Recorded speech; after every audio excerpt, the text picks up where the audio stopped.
Good morning, and this is News Talk Radio Guyana 103.1 FM and Damarara Waves Online News.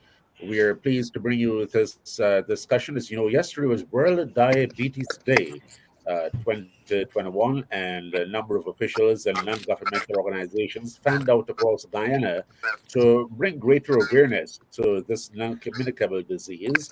And of course, with this issue fresh in our minds, we are about to talk with two very important people in the campaign against diabetes, one of the non communicable diseases that is plaguing the world, no less Guyana and the rest of the Caribbean. Joining me this morning is Dr. Leslie Ransami. He is the chairman of Guyana's National Commission for Non Communicable Diseases, and Ms. Glynis Beaton, the president of the Guyana Diabetes Association. I'm Dennis Chabrol, and welcome to you, ladies and gentlemen.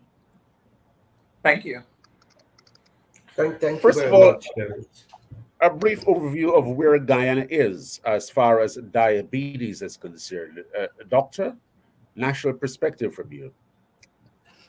Okay, so diabetes is one of the um, is a pandemic. It has been long before we got used to the word pandemic and COVID-19.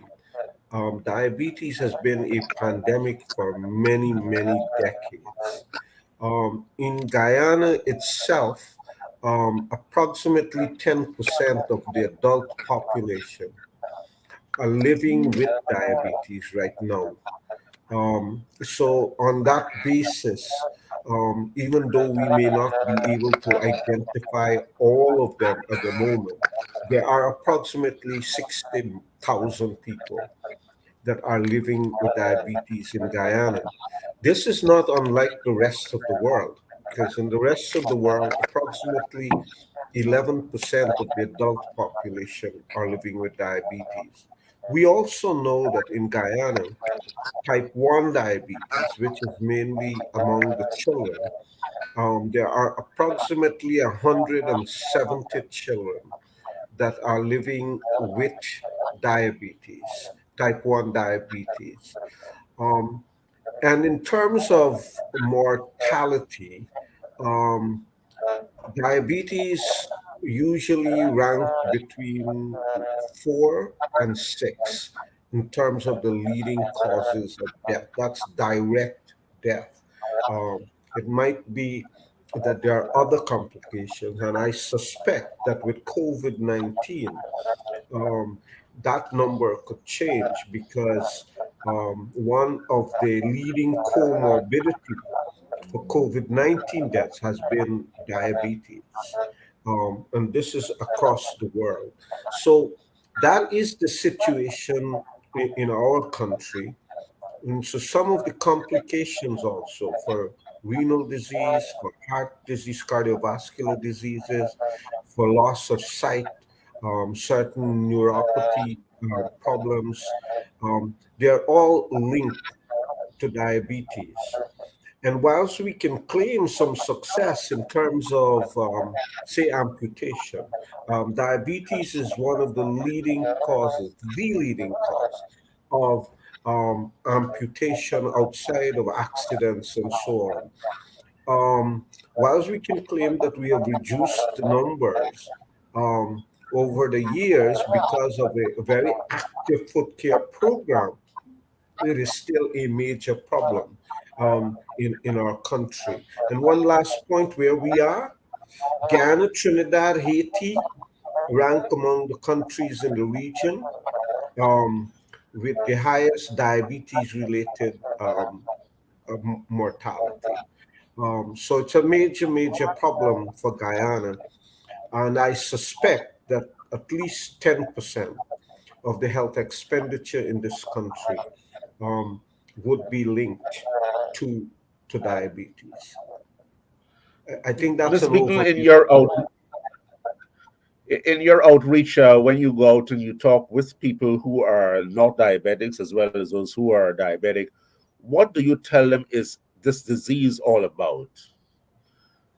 Well, this is one of my disappointments, right? Because I think you recall when I was minister, Glennis knows this, that we had a very active education and awareness program across the country.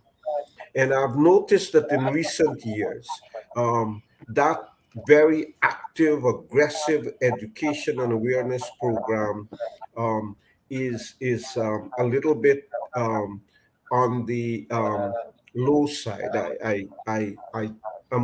Minister Anthony and I have been talking about this, and you will see in the next several months a ramping up of the education and awareness. So, what do we tell people?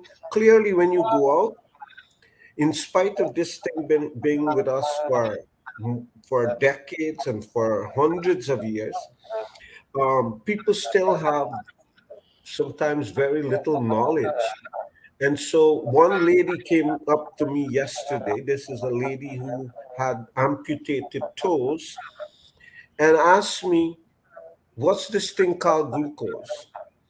We have to be careful when we're talking to people so that they understand. They know that there is a condition called sugar. They may not always know it's called diabetes. So, in going out and talking to people, we have to be very simple with them so that they could understand. And remember that not every single Guyanese is a doctor or a nurse. Um, so that we need to talk to them in simple language. And this lady left in telling me, "Oh, I thought it was two things. I thought it was glucose is one thing and sugar is another thing." Um, and so that's one of the things. The second thing is knowing your numbers. People need to know what their sugar level is. If you're living in a home with a person who's diabetic, if you know relative, close relative, even they're not living in your home, that is living with diabetes, you should want to know your sugar level no matter what your age. As you get older, you want to know even more and have more frequent measurement of your numbers, your sugar, glucose, blood sugar level, that is. And there's a new thing that Glennis and the Guyana Diabetes Association um, launched in their World Diabetes Day campaign yesterday to measure HbA1c. I would like every Guyanese to know their HbA1c and their glucose numbers, just like we succeeded in getting people to know their cholesterol number. And just like you, Dennis, would recall what we did with HIV, that you must know your status. It's not different to diabetes. We must know our status. Um, and hopefully, most of the time we check, we would be okay. But just in case, we can live with diabetes quite productively without the complications if What we that's a know good time. It's a and good if time we are to bring in checking. Miss Beaton now. What has been going on with the public awareness and education campaign from your perspective about what is diabetes and your thoughts about knowing your status regardless of whether you are considered a diabetic or not? Miss Beaton, not hearing you. Apparently, you're muted. Sorry about that. For the Guyana Diabetic Association, we, because of COVID, have not been able to meet on a regular basis via our meetings. Our meetings used to be once per month. But I think COVID did a blessings because we are now meeting almost every week. Patients are coming in to us. And from the patients visiting us more often, we're able to carry on education with them. But remember, we're central, we're in Georgetown. So it's mostly Georgetown. You get out of the other regions, like twice per month, they will come to my professional office and visit us. We ensure that they have as members glucometer with strips and insulin, and we also do, like Doctor said, the HbA1c. It's been running for like 3 years. We had started it with the children, but now we move it over to the adult because what we realize when persons understand for the past 3 months your blood sugar was over 300, then they get the sense that they need to pull back do blood sugar testing, and change the way they eat. I'm very happy that the ministry launched this. Every diabetic must have a glucometer. We will help them with getting strips once we have strips for that machine. But we know the importance of having your glucose checked on a daily basis, at least for the type 2, the adult. But the children, we ensure they have like 1,000 strips for a 3 months period in order to ensure they have to test more often than the type 2s. They test like 5 times per day. And it is extremely important to know your glucose levels because that's when your complications step in. If you don't know your level and pull back, we work very closely with Ministry of Health through chronic disease, and this is for a number of years. We've worked with Dr. Ramsamy, we've worked with Dr. Barry Ramsaran, I think we worked with Dr. Norton, Dr.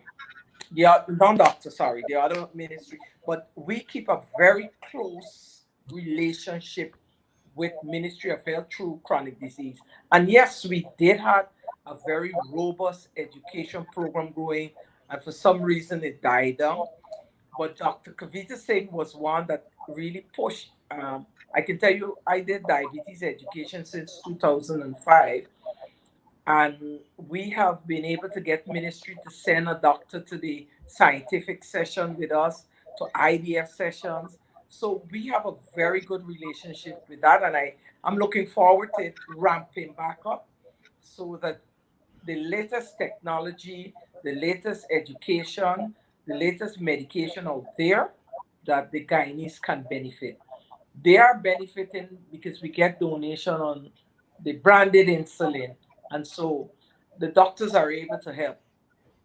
What I think happens is some people do not know what the ministry offer for the holistic diabetes care, like the eyes. They have a very good foot care center, and so they don't access it.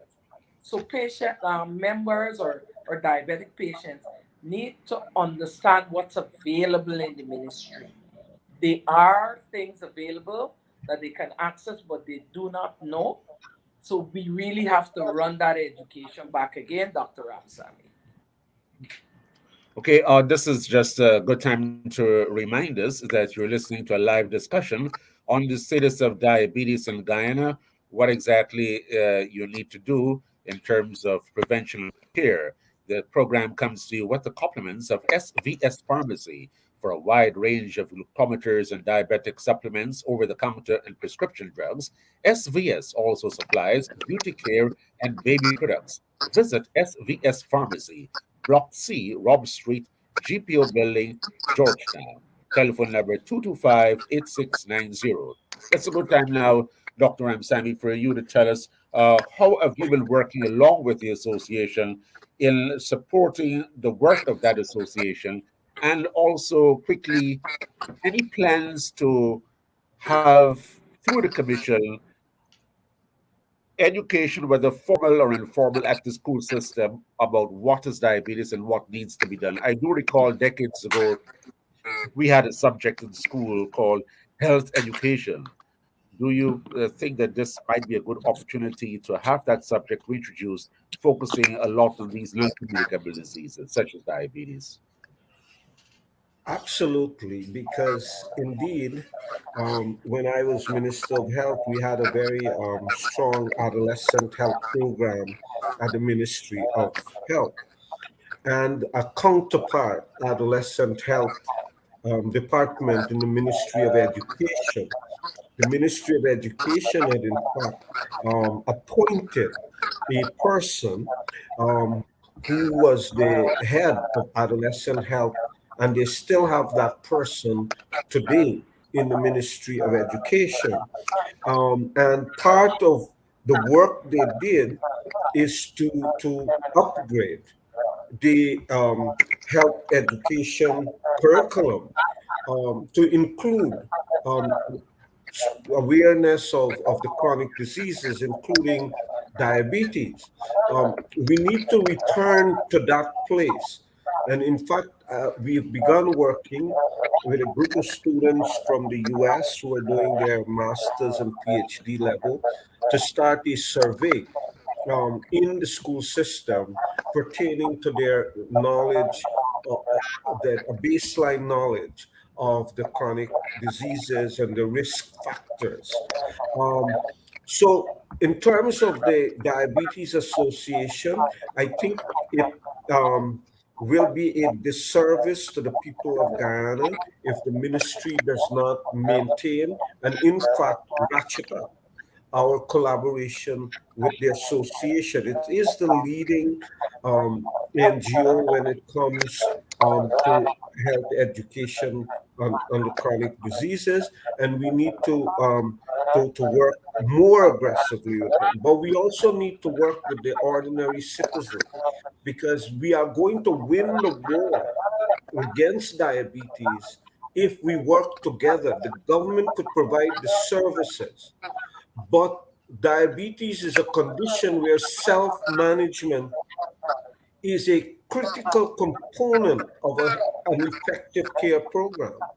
Um, and so we need to now introduce the type of enabling environment that permit every citizen to play their role in the management care plan for each individual. So we will continue to work with everyone and we need to start in the schools and work across the board in Guyana.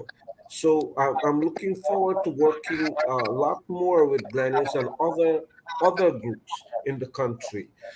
We have had, and it continues. The Dennis will know that we've brought all the kids and their family together in an annual camp. COVID has kind of stopped that, Yeah. and I've had a discussion with um, Miss Lau at the NCD unit of the ministry, that we could still do these Zoom and online links with the children. These children have proven to be effective educators. Um, they are experts at it. And so we have to bring them back. So today's program, first of all, Dennis, let me thank you for having this program and helping educate the people. We need more of these kinds. But I hope that you can, in this same program, one day bring the children together. It will be an experience for the Guyanese public to see what these kids have learned and what they can do.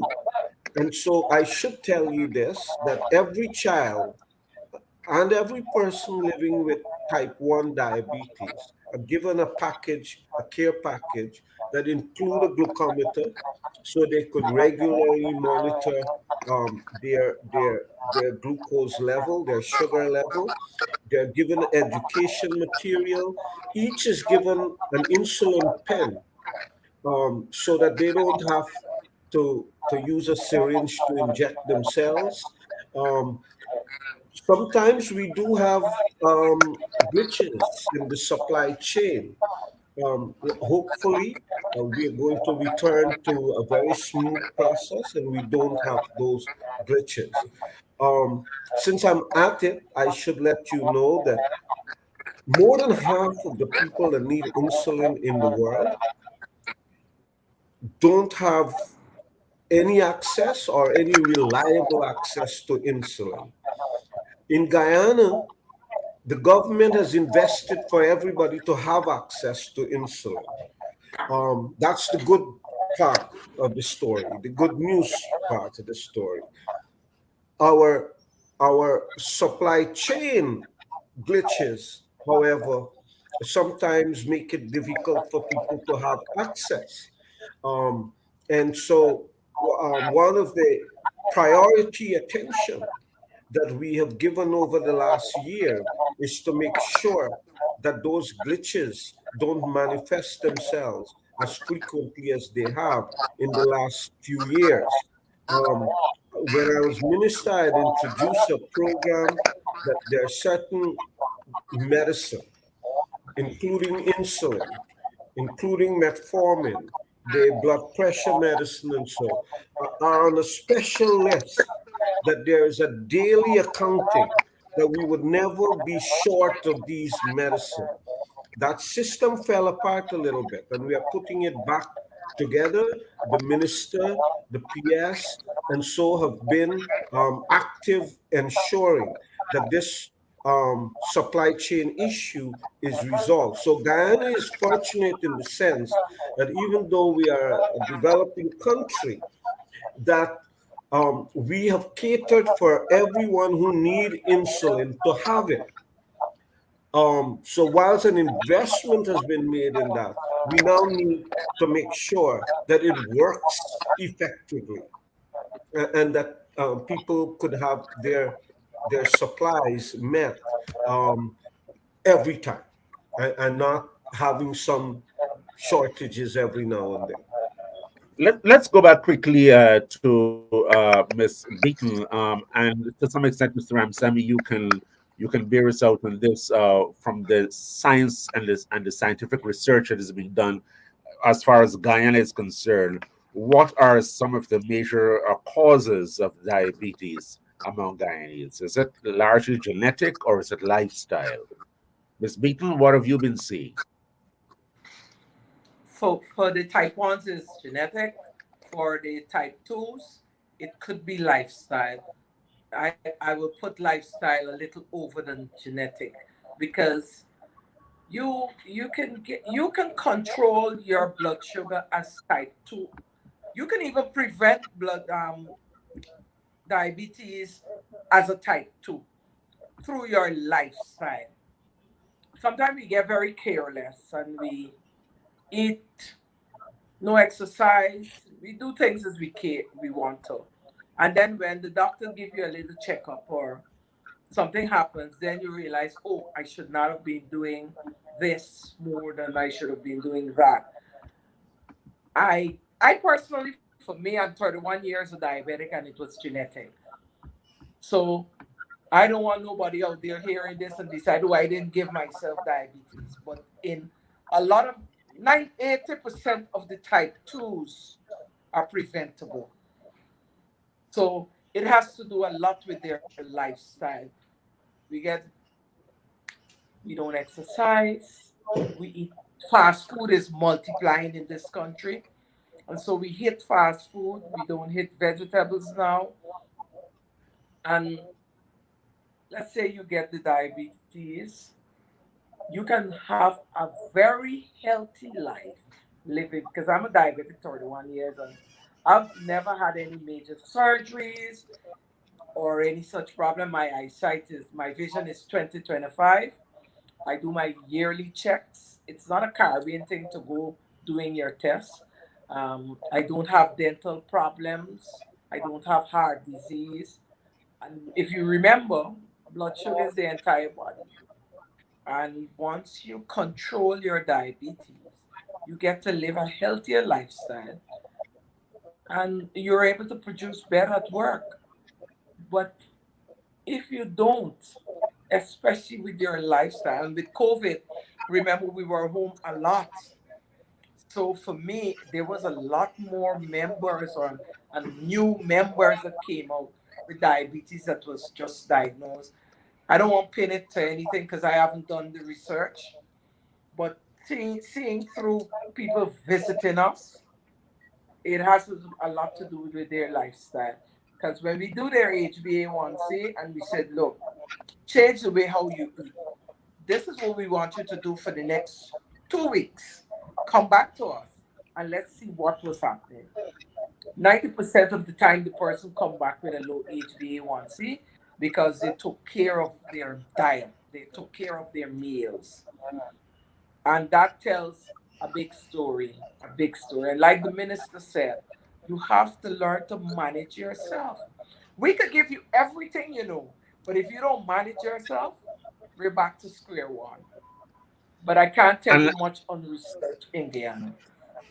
Before Dr. Ramsamy comes in with with what has been the prevalence in terms of lifestyle or genetics, it's a good time to for Dr. Ramsamy to explain a bit about the jargon. When we say type 1 or type 2, HbA1c, what are we really talking about?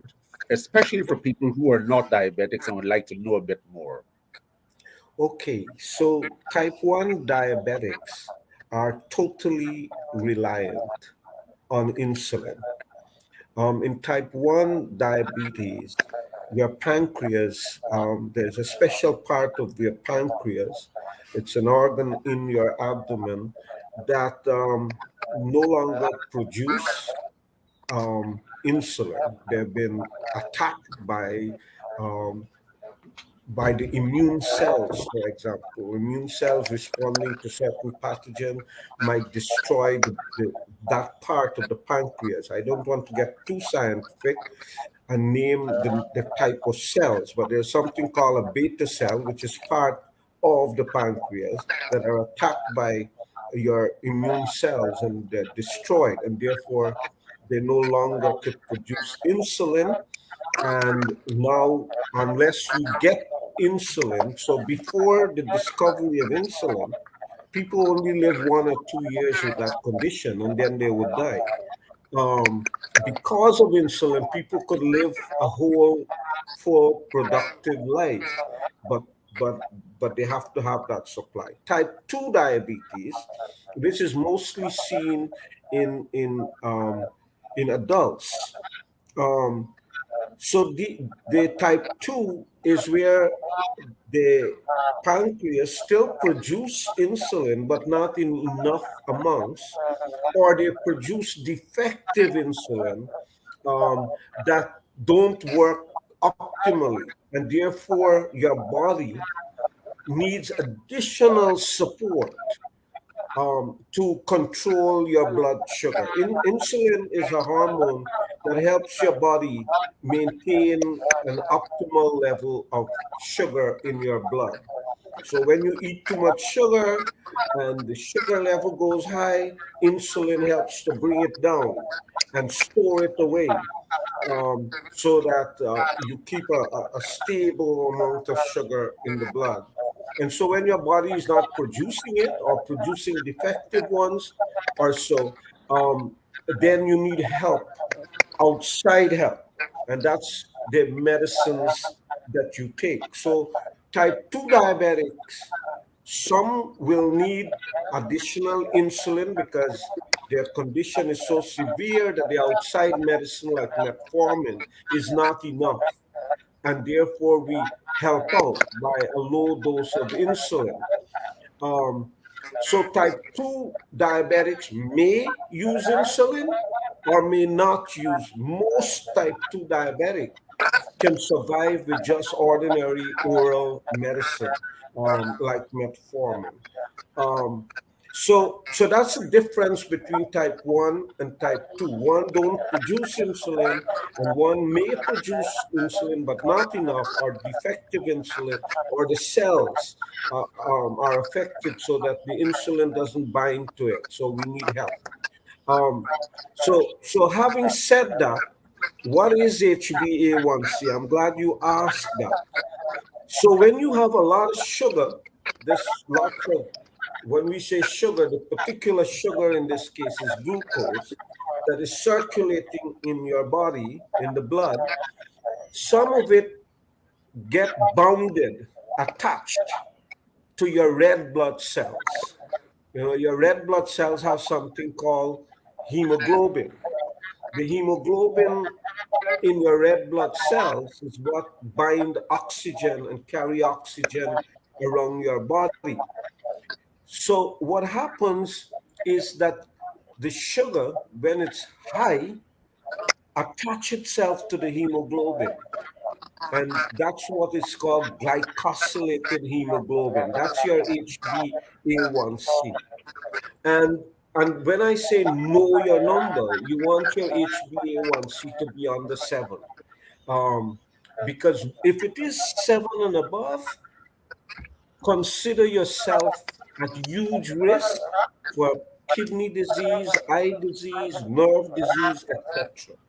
Now, unlike sugar, sugar can be going up and down during the day, right? When you eat, it goes up. Your sugar level could go up to 200 after a meal, but within half an hour and within 2 hours, it will be back to normal because your body regulates it, right?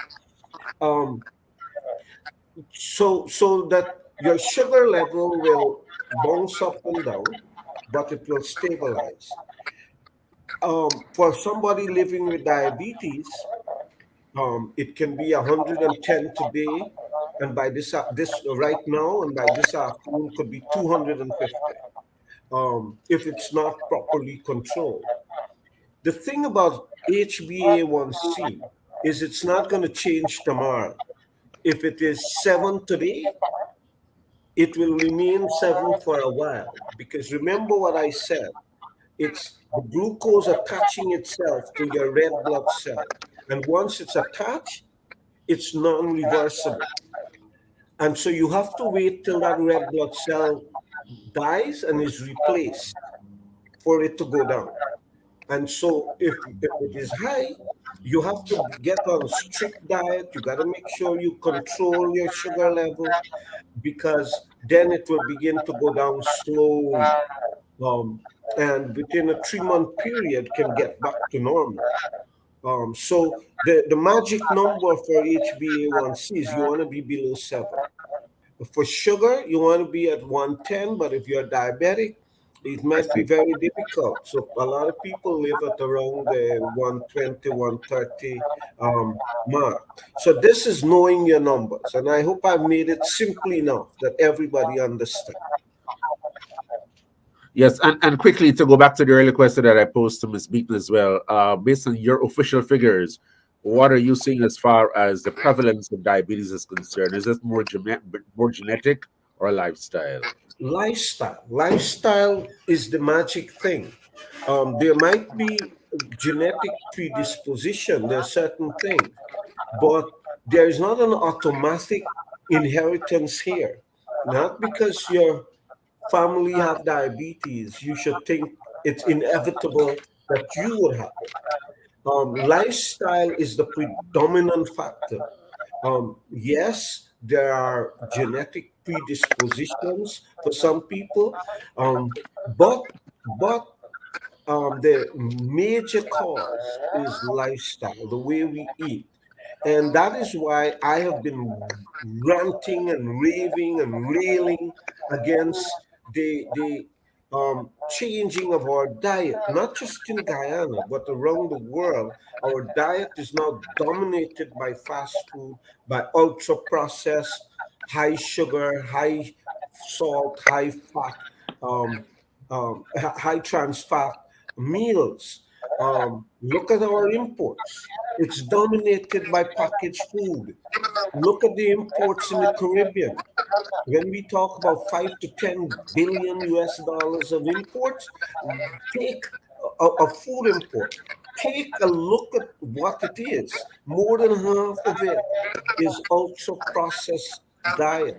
And so that is why at COP26, we have been arguing that the country's national determined contributions, yes, we're talking about emission and so on, should include because the climate change impact our food chain, and we should make sure that we address this issue of dietary changes. The dietary changes in the last 50 years in the world is the main contributor to lifestyle diseases like diabetes. Um, and so think about it. In 1990, there were less than 150 million people living in the world with diabetes. In 2021, it's approaching 800 million people. Yeah, or 600 million people. Um, and by 2040, it's projected to be at around 800 million people. And this global situation is reflected in Guyana. And so these are some of the things we need to look at. For those children and type 1 diabetics whose beta cells are shot and therefore can't produce, research is now coming out where cell replacement, stem cell treatment, and so that might in fact have the potential to reverse it. We're keeping a close eye on that. And lastly, let me just say this, that there are new medicines coming out, but it's 100-year anniversary yesterday for insulin. Um, and um, and yet, 100 years after, half of the people living outside of North America and Europe who need insulin can't get it, right? One, because sometimes the production level is not high enough, and two, the cost, because when Dr. Banting started with insulin 100 years ago, it was human insulin. Now, the main insulin utilized is analogs, a synthetic insulin, and they're not making enough. But even when we have availability of it, access is difficult because the price is too high. Guyana, because the government procure it mainly for the larger population, but in many countries where it is up to the citizen to procure it, it is outside of their capacity. And with new medicine coming, listen, the new medicine that are coming out today that are mainly used in Europe and North America are not only protective against diabetes or help you to manage diabetes, but they're cardioprotective, they're renal protective, they help with neuropathy, etc. But these are outside of the affordability of countries in the developed countries. And that's the IPR global hegemony that I rail about all the time. That medicine should be public good. And we shouldn't have, like right now, some of the COVID medicine that unless you spend $3,000 per dose, you can US dollars, you can't get it. It's unfair.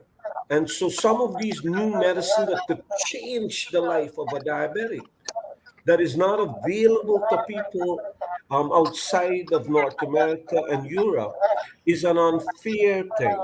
Medicine must be public good.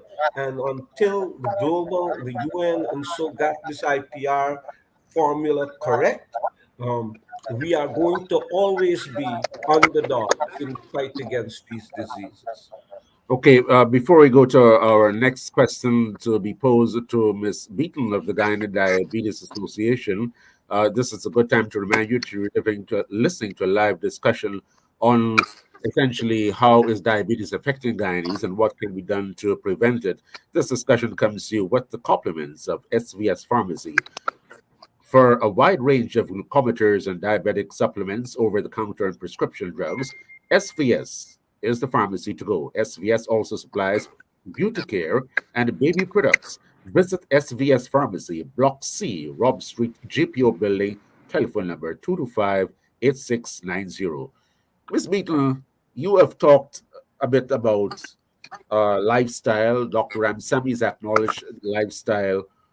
Do you get a sense though that this is just lip service, that nothing is really being done to have new regulations and probably laws in place to ensure that No, certain types of foods are not available or in such large amounts, or that there are regulations for certain types of foods for the Guyanese public?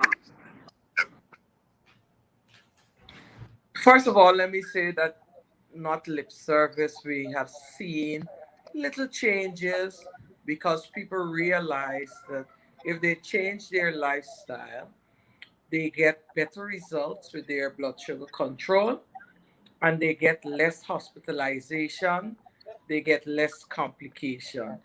It's just a rippling effect. So I can say we are seeing some changes from our membership. So as they come in, we do education with them. We show them the HbA1c number. I can tell you every time, 90% of the people that comes back to do their HbA1c, it goes down, even with the children. The other thing for us is we get donation of the analog insulin, the expensive insulin, and quite a few doctors in the Georgetown Hospital have been working with us to control some of their patients. And this could not happen without the Ministry of Health again through its procurement department. So we get a lot of help from them, not financially, but other help that helps the diabetic out there with these analogs. And the analog insulin that we receive here, we have Lantus, we have Tresiba, we have Baslogar, we have Humalog, we have all these insulin that we work with the diabetic patient through the Ministry of Health doctors in the Georgetown Public Hospital. So at least we are very happy for that because we see results from this. And you have to be talking to people all the time about lifestyle, management, and self care. You only see a doctor too much, and it means that the rest of time you spent with you. So you have to take care of you to make things happen. And yes, education is key to that because the more people learn, the more they're able to adapt. I tell my membership, you go to the market, the cheapest greens you can buy, you buy it. You ensure greens is on your plate. You learn to subsidize. If you can't afford, you afford what is affordable, but subsidize your plate and ensure you're eating balanced. Another thing persons don't look at is labels. You read your labels to see what you're getting, how much sodium, how much carbs, how much calories. That helped a lot of persons because before they never did that. And I think it's in Dr. Ramsami time we did labeling with Dr. She's now out of the country in the chronic disease department. She helped a lot with helping persons to read labels and understand. One of the simplest way is you weigh yourself, you multiply that by 100, you know how much calories you can take per day because you will divide that by 60 and you get your carbs count for the day. Simple education helps persons to do lifestyle changes and you count it one at a time. You don't set high goals that you can't reach. Today, boro chip, you buy I see. boro. Tomorrow, carrots are cheap, you buy. You just have to give and take in order to get it right. Yes. Dr. Ramsamy, you also talked about lifestyle and consumption patterns and foreign foods. I know the world, at the level of the World Health Organization and the Pan American Health Organization, for more than a decade now, there have been calls for measures to be put in place to curb the use of sugary drinks. What is Guyana doing in this regard? We have been addressing this issue, as you rightly said, in fact, for more than 20 years now. And in my time, we introduced certain measures. So we wanted to ban sugary drink from schools, not just in the school compound, but around school areas. I hope we reinforce that in the new education um, act, um, and in the new public health act that we are now putting together to replace the old public health ordinance. We need front of the package labeling so that people know when they buy that this drink is too sugary for your health. Um, and I am disappointed that Ghana is one of those countries that have not yet supported the front of the package labeling at Prosecute. I am disappointed that Codex Alimentarius globally have also kicked the bucket down the line and um, in a compromise support back of the package labeling. Um, but we need to, when you go to the supermarket, to see in front of the package what that thing could do to your health. Um, so these are some of the measures. Glennis mentioned the um, label reading that we had started. I think you attended some of those press briefings that I give on counting your. Incidentally, Dennis, what you know your BMI? No, I don't. No, and I know that that's No, the I answer don't. you give to me. It's nothing to be embarrassed about. But I deliberately say that because these are the things we need to do, every citizen. And so during my time as Minister of Health, I used to challenge people wherever I go, including at the media briefings. And so, do you know your BMI? Because I suspect that your BMI, incidentally, is around 23, 24. Mine is 21. And there's a very easy formula, to do it. And I will send out a thing to you so you could help do this. But we want our BMIs to be under 25. Um, and if it is above 30, you're in big, big trouble.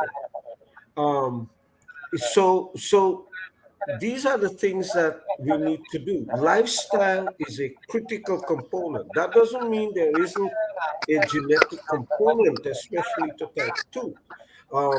But whilst the genetic predisposition is there, we can delay it or avert it completely with simple lifestyle changes: how we eat, how we exercise, etc.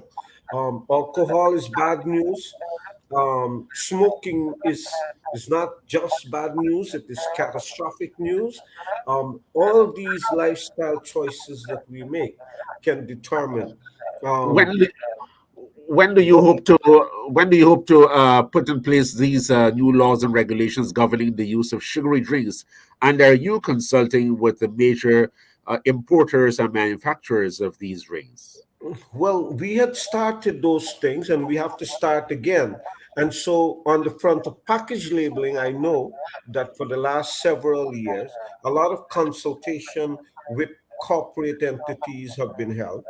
The public health legislation that I'm talking about we are now internally discussing among our technical experts and PAHO WHO to set um, the topics that it will include. And then there will be a large consultation among the public, all the stakeholders, and what will be in this new public health bill. So we are just at the starting point right now. When Minister Anthony took over, he listed a number of legislation that he wants to pursue.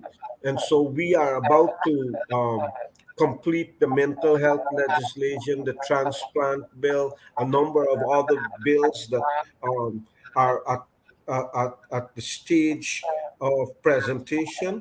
The public health bill is something that we are now in the beginning stages of putting together so that it will replace the old public health ordinance, which is 1934. But aren't you worried though that if you were to legislate the use of sugary drinks, that you will not be taking into consideration the importance of first educating the public rather than just putting a big No, sticker no, in place? it has to be a combination, right?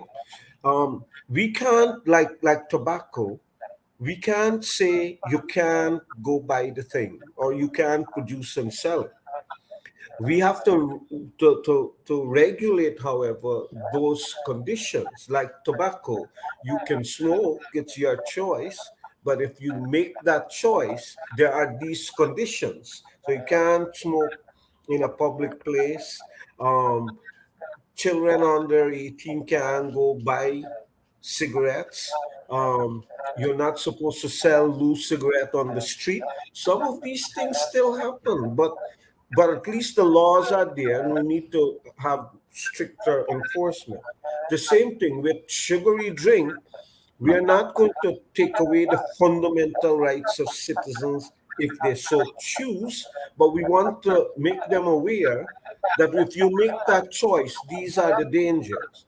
And so that's why we think the front of the package labeling warning people that this drink is bad for your health, that it has a lot of sugar inside, and so on, are the kind of regulatory things that we do. So it's a balancing act that we don't want to take away people's right to make choices, but at the same time, when they do so, they must do so with an informed judgment. Okay, Ms. Beaton, do you think that these new laws and regulations will work in terms of curbing the consumption of sugary drinks and thereby posing a risk to persons who are not diabetic? Yeah, it definitely will. The biggest thing is the implementation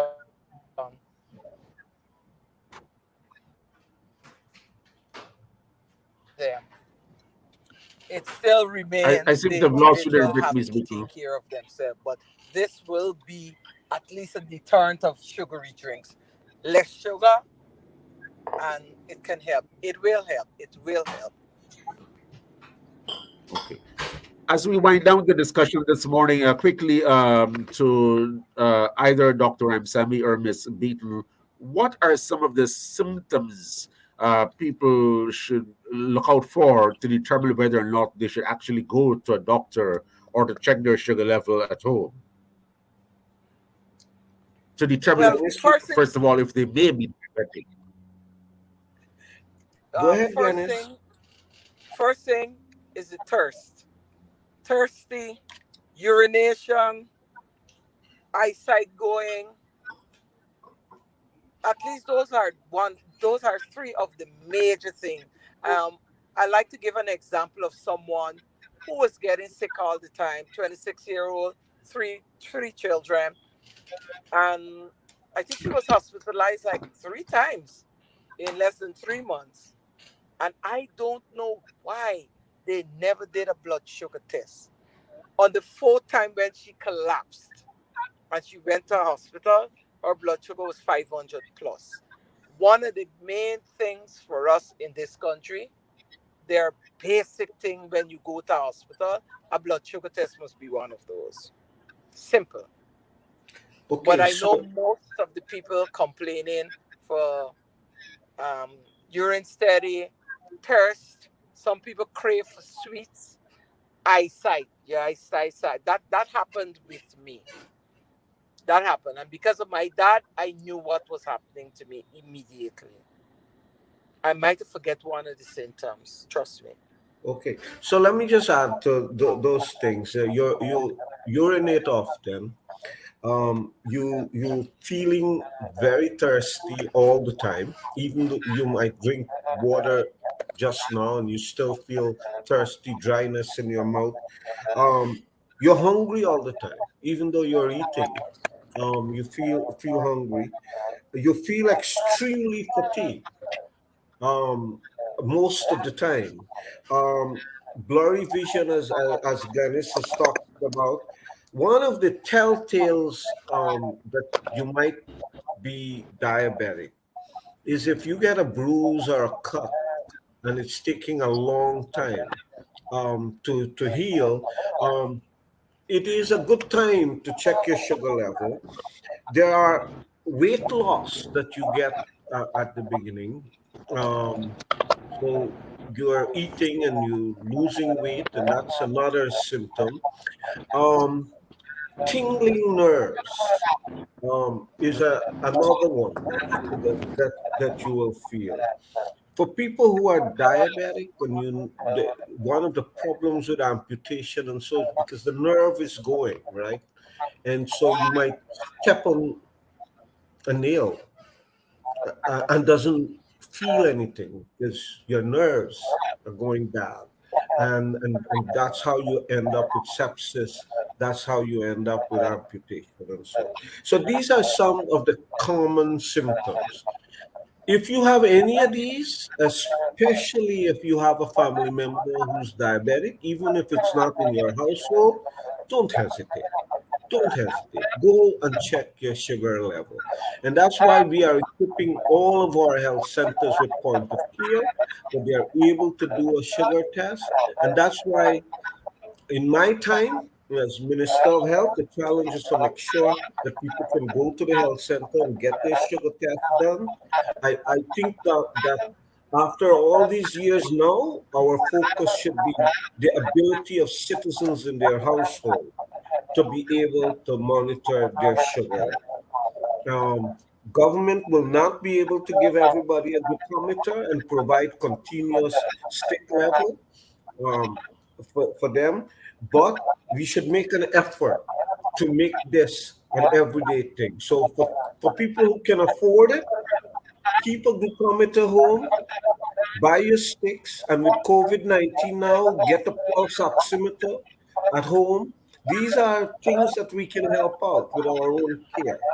Um, so for the people who can afford, you go and buy. Let us focus on the people who can afford it. Um, and Minister Anthony has talked about making sure that we could get these glucose sticks so that we can make it available to people at cost for those people that are our patient and selected people that we could give as part of their medicine. But for other people that we can make it available at cost so that it's not an unaffordable thing. I think at this time it will be good to thank Ms. Glynis Beatle, the president of the Guyana Diabetes Association, for joining us. I suspect she has another engagement, so thank you very much, Ms. Beatle, for joining us on this discussion today to make way for your next appointment. A busy Monday morning for you, I would imagine, as well as for Dr. Ramsavi. But before you go, Doctor, quickly, can you tell us a bit about what's going on in the hinterland as far as diabetes is concerned? We seem to talk so much about many of these issues from a coastland perspective, but we have the hinterland where there are, of course, by and large, some staples that are largely carbohydrate based. Is that having an impact on diabetes in the hinterland, and what that may be? Of course. And so because there is, especially for type 2, that genetic component, it's a complex disease and there are many contributing factors. Because there's that genetic component, whether it's Guyana or any other country in the world, you will see that certain ethnic groups have higher levels of diabetes. So if we take multicultural society, take America.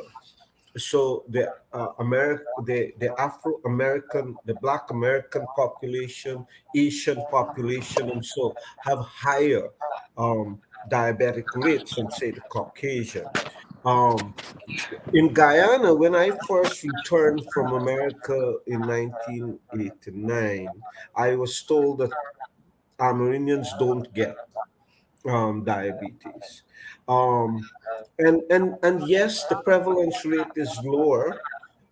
However, you're seeing that the gap in terms of prevalence between ethnic groups around the world is changing, and there's a narrowing gap. So you see measurable numbers of people with diabetes in the hinterland community. One, because the population is much more diverse today than it was, say, in the 1980s. Um, Two, lifestyles have changed so that the Amerindian diet itself is getting closer to the coastal diet. And therefore, you see rising levels of diabetes, even in the Amerindian population in the hinterland community. So whether it is true or not that in the 60s and 70s, Meridian didn't have it, I think it might have been a low incidence and prevalence rate. But whatever it was then, it's much higher today. And you're seeing a rapid reduction of the gap in terms of prevalence in the hinterland versus coastline. We have to make sure that point of care testing is available for people when they go to their health centers.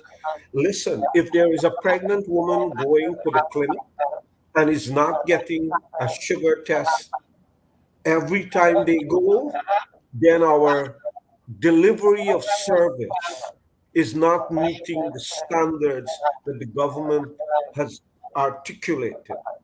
So every woman should know if you're pregnant and you're going to the clinic, whether you have a history of diabetes or not, you should have a sugar test done as part of your visit every single time.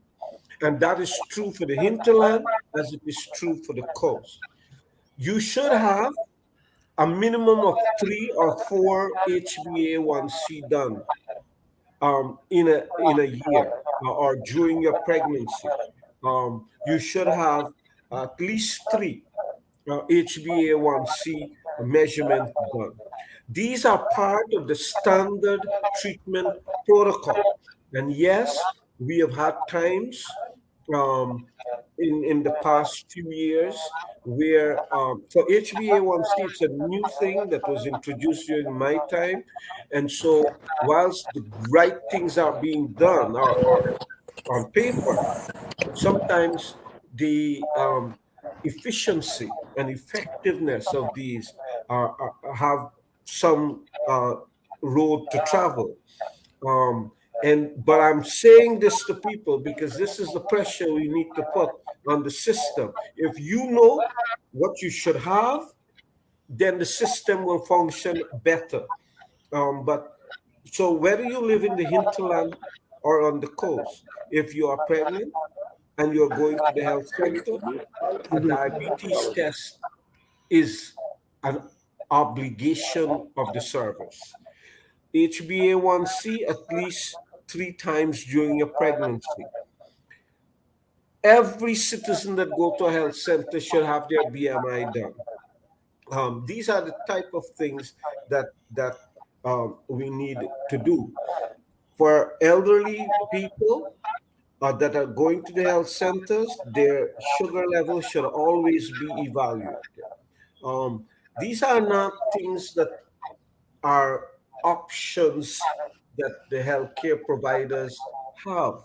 These are obligations that they have to do. So, yeah, um, the prevalence rate of diabetes on the coast is still higher than that in the hinterland.